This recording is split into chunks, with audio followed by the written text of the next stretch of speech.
Hey everybody, and welcome to Papa Knows Stuff. I've got an unboxing here that I wanted to get to.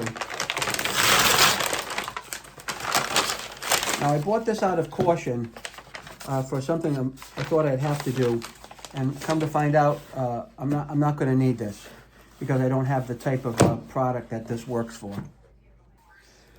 So I really was looking forward to using this, but it comes right down to it. I won't be needing it. Unfortunately, I'll have to return it. But what this is what they call a ferrule puller. So if you had a compression fitting on a 1/2-inch pipe for like a toilet shutoff valve, you could actually use this, right?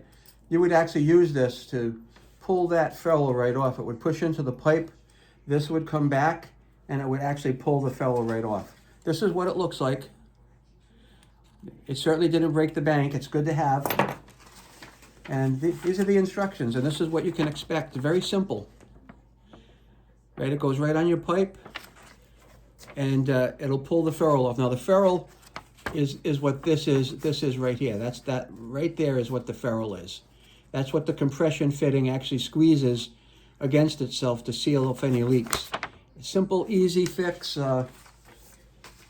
Unfortunately, I was really looking forward to using this, but I'm not going to need it. And this actually sits down. This actually sits down inside the pipe.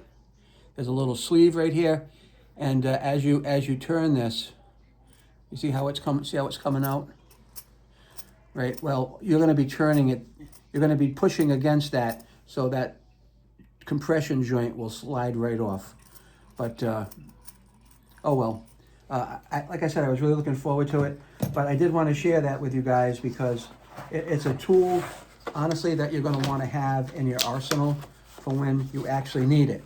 I don't think I'll ever need this. There may become a time when I do, but unfortunately, I did want to showcase this because it's one of those things, when you need it, you wish you had it. Take care.